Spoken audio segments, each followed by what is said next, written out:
Soyez les bienvenus dans cette nouvelle édition du Non-Stop Info. Au sommaire de l'actualité, 13 août 1960, 13 août 2015, la Centrafrique célèbre ce jeudi les 55 ans de son accession à l'indépendance, l'occasion de faire le bilan des avancées politiques, économiques et sociales enregistrées.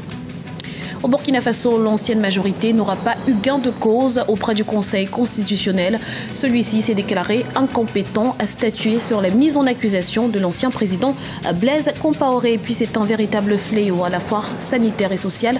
La dépigmentation de la peau gagne du terrain sur le continent. Au Nigeria, par exemple, 77% des femmes sont adeptes de cette pratique. Mais avant de développer ces titres, fin du suspense en Guinée-Bissau, le président José Mario Vaz a annoncé ce mercredi à la radio nationale la dissolution du gouvernement de Domingos Pereira. La tension entre les deux hommes avait atteint son paroxysme ces derniers jours. Le président reprochait à son premier ministre un manque de communication. Selon certains observateurs, le pays serait au bord d'une nouvelle crise institutionnelle. La Centrafrique célèbre ce jeudi les 55 ans de son accession à l'indépendance sur fond d'instabilité politique et crise militaro-sociale. Bilan avec Jean-Célestin et Djangui et Lise Elsi à Kizimana. Il y a 55 ans, le 13 août 1960, la Centrafrique accédait à la souveraineté nationale et internationale.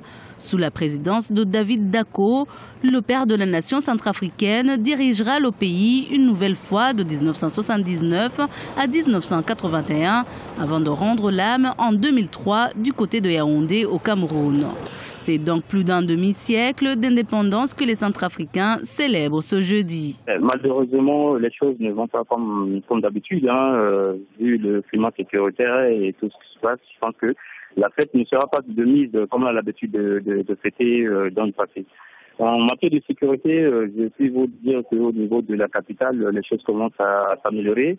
Il reste un peu quelques foyers d'insécurité à l'intérieur du pays surtout, où on dénombre des petites attaques par-ci par-là, surtout vers le nord et puis vers l'est de la République centrafricaine. Au moment où la communauté économique des États d'Afrique centrale vient de confirmer ce mercredi le report de la transition jusqu'à la fin de décembre 2015, la Centrafrique semble avoir plusieurs défis à relever 55 ans après son indépendance. Aujourd'hui, après 55 ans, quand nous sortons dans la rue, nous ne voyons que désolation autour de nous.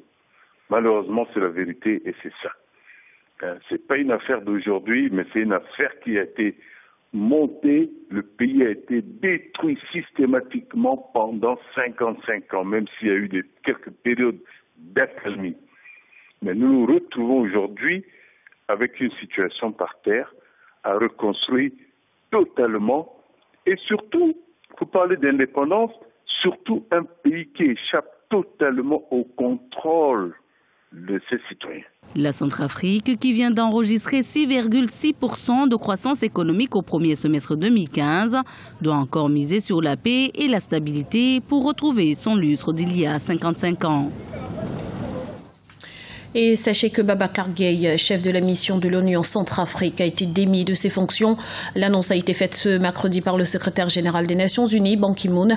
Elle fait suite aux accusations d'abus sexuels contre des enfants commis par des casques bleus. Pour l'heure, aucun commentaire public n'a été fait. Les partisans de Blaise Compaoré auront tout essayé en vain. Le Conseil constitutionnel du Burkina Faso, saisi par ces derniers afin d'annuler la mise en accusation de l'ex-président burkinabé pour haute trahison, s'est déclaré ce lundi incompétent pour statuer sur la question. Les détails avec Alioune Guindo.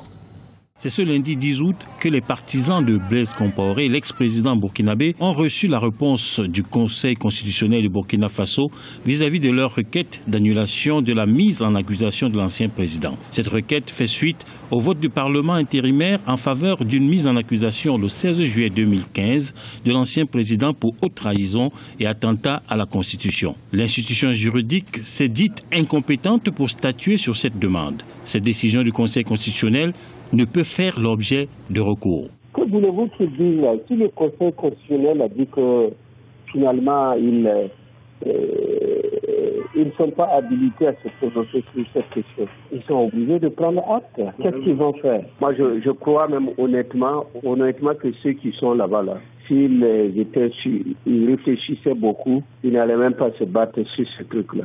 Non, le problème là, c'est se préparer pour pouvoir répondre lorsque le tribunal l'instance va les appeler pour montrer qu'ils n'ont rien à se reprocher. C'est tout. Mais vraiment se battre aujourd'hui pour dire que les députés n'ont pas suivi ce que dit la loi.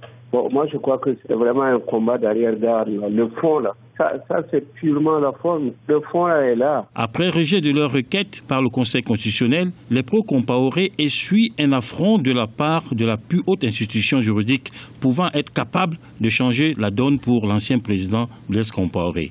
Celui-ci a été évincé du pouvoir le 31 octobre 2014, après 27 années passées à la tête du pays des hommes intègres. Les poursuites qui avaient été engagées contre Blaise Compaoré et contre ses principaux proches étaient un acte à la fois juridiquement et politiquement très important au Burkina Faso, en tout cas très révélateur. Si j'ai bien compris, les juridictions en question ont fait savoir aujourd'hui que le procès ou les procès devaient se tenir avant la fin de la période de transition. Il y a d'autres discussions sur le point de savoir si un certain nombre de ceux qui avaient entouré Blaise Compaoré peuvent se présenter aux élections prochaines.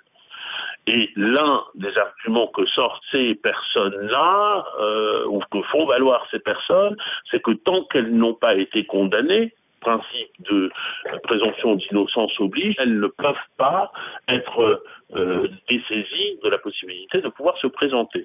Selon le procureur général de la Haute Cour de justice, les premiers jugements auront lieu avant la fin de la transition. Cette dernière elle-même, mise en place en novembre 2014, doit s'achever à l'issue du prochain scrutin présidentiel prévu le 11 octobre 2015.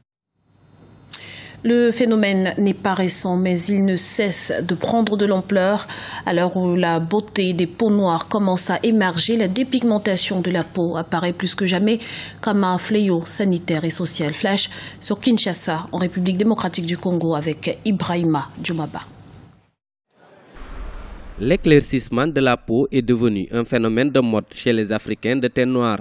Partout en Afrique, les produits pullulent sur le marché avec des gammes variées. En République démocratique du Congo, les hommes et les femmes utilisent des produits de beauté pour éclaircir leur peau, en dépit des phénomènes de santé que ces produits peuvent causer. Après le bain, bien sûr, je prends le Clearman.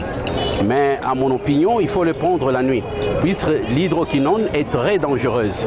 Puisque j'ai déjà vu, par exemple, ma tante, elle est tachetée un peu partout là au visage, tout simplement puisqu'elle a utilisé l'hydroquinone. À mon opinion, il faut utiliser des produits sans hydroquinone, puisqu'en général, les gens qui les utilisent sont dessus. À force de les utiliser, il y a le soleil qui frappe et il y a aussi des brûlures autour du visage. C'est pas du tout bien. Les produits éclaircissants contiennent souvent des ingrédients nocifs, comme de l'hydroquinone et du mercure. Ils peuvent avoir plusieurs effets secondaires comme des infections pouvant conduire au diabète, à l'hypertension artérielle et même au cancer de la peau. Des mouvements de lutte contre l'usage de ces produits commencent à s'investir sur le continent. La Côte d'Ivoire a interdit la fabrication et la commercialisation des produits de beauté nocifs pour la santé. En République démocratique du Congo, le contrôle fait défaut. En Afrique, jusque-là, il n'y a pas beaucoup de lois, à part aujourd'hui la Côte d'Ivoire qui a interdit les produits éclaircissants en Côte d'Ivoire. Bon, ici, c'est jusqu'à 2%, vous pouvez avoir 2%, mais même ces 2%, nous avons fait des tests avant de lancer cette campagne, et c'était au-delà de 5%, de 6%. Il n'y a pas 2%, mais est-ce qu'on le contrôle? Est-ce qu'il y a un organe qui contrôle pour vraiment être sûr que c'est 2%? Non. Selon l'Organisation mondiale de la santé, 77% des femmes nigérianes utilisent les produits d'éclaircissement de la peau, suivi par le Togo avec 59%. De l'Afrique du Sud et du Mali avec respectivement 35 et 25%. Au Sénégal, des citoyens avaient créé en 2013 un mouvement de lutte contre la dépigmentation dénommé Ñuul Kuk. En République démocratique du Congo, des militants demandent au gouvernement de réglementer la commercialisation et la vente de ces produits.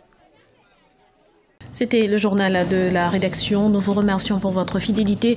Retrouvez dans un instant une nouvelle édition de l'information sur Africa 24.